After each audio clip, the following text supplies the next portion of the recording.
All right, a little bit about the so-called normal distribution. This distribution, we haven't talked about specific types of distributions yet. We've talked about the frequency distribution and that table and that sort of thing. Well, the normal distribution is a special type of distribution, and it occurs naturally, I guess one way we could say it. It just occurs a lot in statistics, in life. As far as distributions go, it's one of the most frequently occurring type of distributions. And the kind of the distinction of a normal distribution from another distribution is that the normal distribution has what's called a bell-shaped curve. In other words, the graph of a normal distribution has the shape of a bell.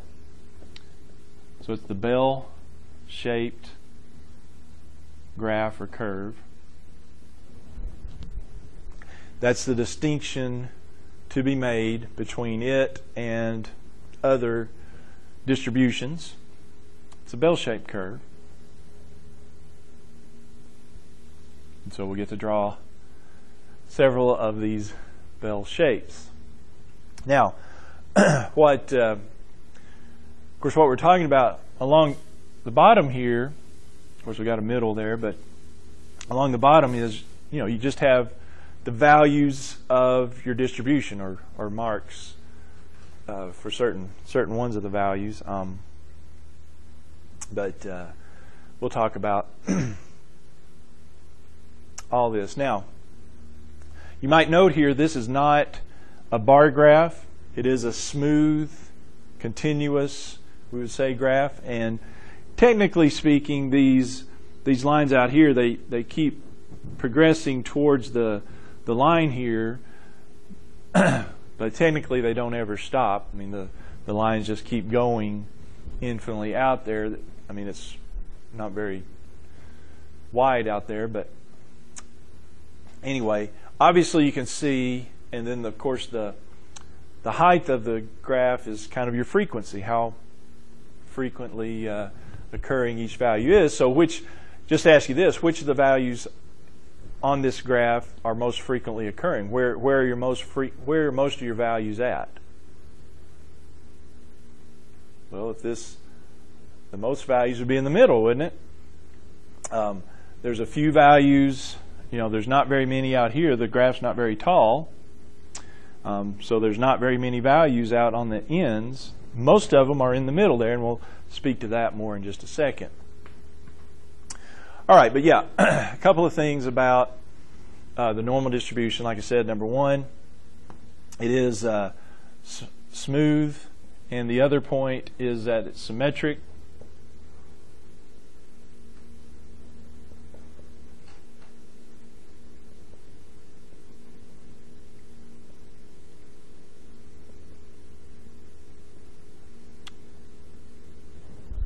It's a smooth and symmetric bell-shaped curve. Now, what do I mean by symmetric? Symmetry. Symmetry just means same on both sides. Same on half of it, it's the same on the other side. So if I kind of draw a line down the middle, what this is saying is they're the same on either side. This side is the mirror image of this side, and vice versa. So it's the same on either side. Okay? I'll speak more about that in just a second. All right. Yeah, obviously there we have the highest points in the middle, and the highest point is in the middle, and it's the mean.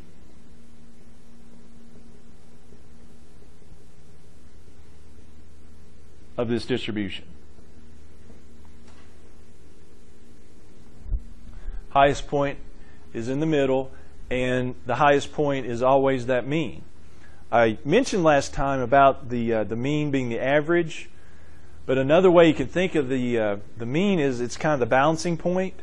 So if I was going to think of these as a weight, and I was going to balance it on my finger, I'd balance it right in the middle. So yeah, there's a number of reasons why the mean, the average has to be in the middle. But the mean is always in the middle, so we can always label that point in our graph in the middle.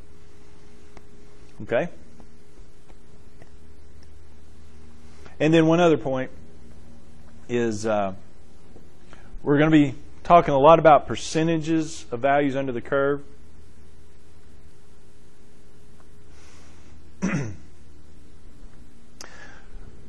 Just point out here the total area under the curve is 1.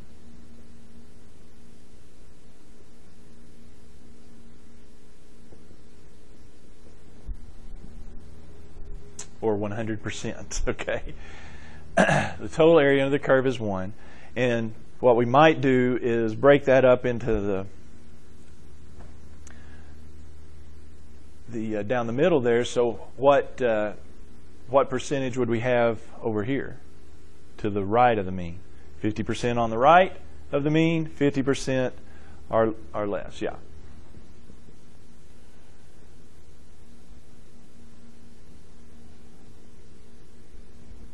And that's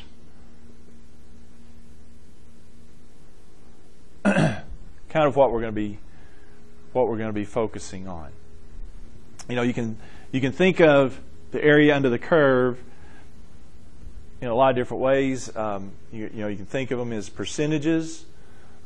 We could think of that as decimals. So we could say the area, this percentage, the percentage of value. So what this means, what particularly this would mean, 50% to the right of the mean would mean is that 50% of the values are more than the mean. That's what this would mean.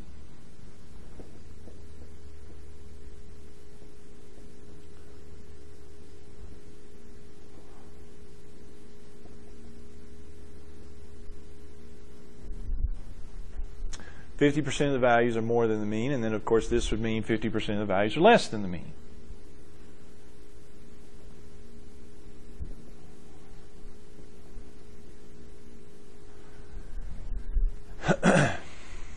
Okay? So kind of make that connection between area and percent. Okay? This, we're saying this percentage is 50%. Or we could also say the area under the curve there is 0.5.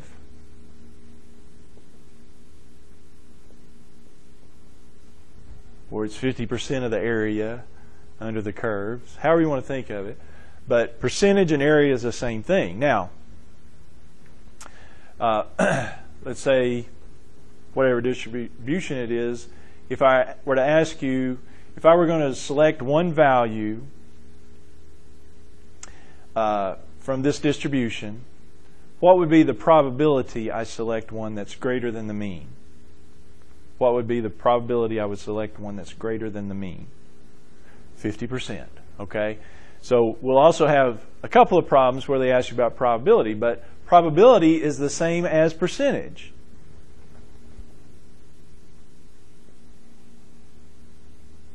So this area is 50% or 0.5, and the probability that a value is greater than the mean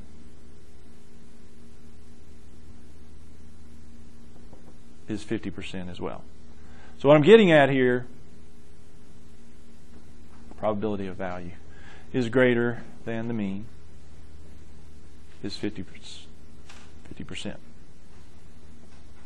or 0.5. 50. Okay? So what I'm getting at here is if a problem asks you for area, it's going to be the same as it's asking for percentage or probability. Area equals percentage equals probability. Those are all the same. They're all asking the same thing. If we want to find a percentage, we want to find the area under the curve. If we want to find the probability of something happening for the normal distribution, we want to find the area under the curve. Okay, so that's going to be the name of the game. What is the area under the curve? Because they're not always going to be to the right of the mean or to the left of the mean. We'll use that some, but that's not what it's always going to obviously work out to be. So, all right, here's the type of question we're going to be asked.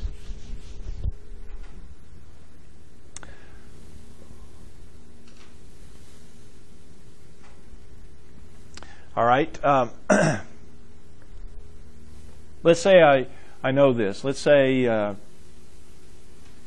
from 7 to 9, my values, I've got, let's say that's 30% there. And then from 9 to 10, that percentage there is 15%. I'm just making those numbers up, in case you're wondering. But here's the type of question we're going to be asked to do. First of all, can you tell me what, I haven't told you anything about this distribution, but what's the mean of this distribution? Can you tell me that? If this is a normal, the mean is 9, yeah. This is the mean. I'm kind of going at this problem backwards from what we usually do. I'm giving you the graph. You'll supply the graph on these regular questions. But here's what we're going to be. Say we know that these percentages. What does this 30% mean? That means there's 30% of the values between 7 and 10. Right? I mean 7 and 9. You with me on that? Whatever these values are, and that brings up another point. In a normal distribution, we have been working with distributions where you can get 1 and 2 and 3. Some of them have decimals, but please note here on the normal distribution, you can get 7s, you can get 7.1s, you can get 7.2s, you can get 7.25. You can get, theoretically, any value, decimal, fraction-wise, any value is possible on a normal distribution. In other words, you're not just limited to 7, 8, and 9, and 10, and 11, 12 here. You can get 7.1s and 7.2s. It's a continuous distribution, meaning the values, you don't just get fixed number of values. So anyway, that's kind of a side point. But do you see what I'm saying here? Since this area here is 30%, 0.30, then that means 30% of the values are between 7 and 9. What does this mean? 15% are between 9 and 10. Okay? So if you understand that, that's kind of what we're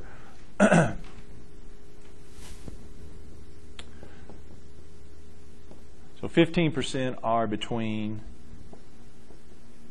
9 and 10. Okay?